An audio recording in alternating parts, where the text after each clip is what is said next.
नमस्कार दोस्तों, यहाँ पर हम 100 शब्द प्रति मिनट की गति से डिक्टेशन लिखेंगे। Ready, start. सभापति महोदय, सन 1980-81 के लिए माननीय वाणिज्य मंत्री ने जो अनुदान की मांगें सदन के सामने स्वीकृति के लिए रखी हैं, मैं उनका समर्थन करते हुए कुछ समस्याएं आपके द्वारा सदन के सामने रखने की कोशिश करता हूं। सन 1980-81 के इस मंत्रालय के कार्यकलापों की जो समीक्षा की गई है, उससे पता चलता है कि निर्यात में जो वृद्धि हुई है, उससे कई गुना ज़्यादा बढ़ोतरी आयात में हुई है। पैरा।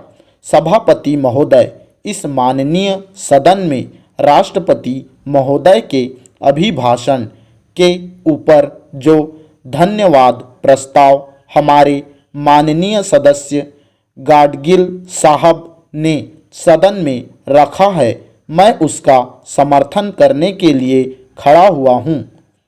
सभापति महोदय, माननीय राष्ट्रपति का भाषण जो पुस्तिका के रूप में है, उसको मैंने पढ़ा है और विरोधी पक्ष के माननीय विद्वान सदस्यों के भाषणों को भी मैंने सुना है और उनको सुनने के बाद मैं इस निष्कर्ष पर पहुंचता हूं कि माननीय राष्ट्रपति के अभिभाषण में कोई ऐसी वस्तु का दिशा निर्देश नहीं छूटा हुआ है जिसका उन्होंने संकेत न किया हो।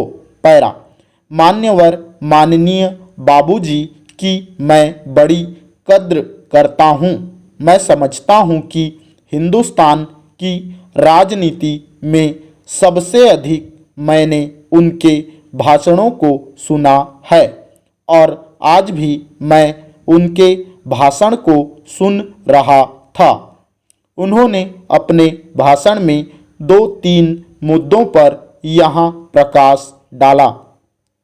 मुद्रास्फीति के प्रति, चरित्र बल और लोकतंत्र के प्रति उन्होंने कहा कि मुद्रास्फीति आज चरम सीमा पर बढ़ती जा रही है।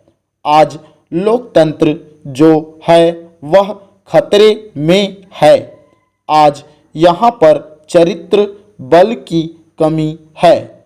मैं माननीय बाबूजी से पूछना चाहता हूँ कि जो यहाँ मौजूद नहीं है कि सन 1935 से कांग्रेस की गद्दी पर बैठे रहे और अब माननीय श्री जगजीवन राम आज अनुसूचित जाति और अनुसूचित जनजाति, अल्पसंख्यकों और पिछड़े तथा कमज़ोर वर्गों की बात सदन में करना चाहते हैं। वे 2-3 साल तक जनता पार्टी की सरकार में रहे और अब कहते हैं कि पुलिस जो है वह उच्छृंखल हो गई है। आज पुलिस के ऊपर कोई अंकुश नहीं है।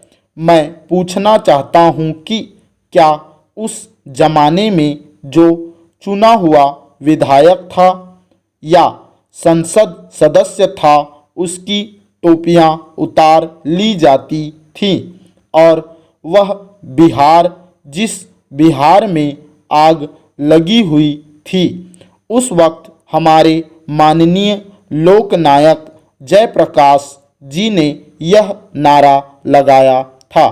पैरा। अध्यक्ष महोदय, मैंने जितने सदस्य बोले थे उनका संक्षेप में जवाब दे दिया था। मैंने और विशेष कुछ नहीं कहना है।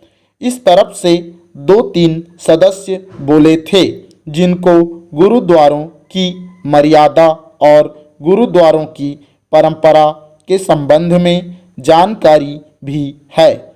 कुछ बातें उन्होंने कह दी थी।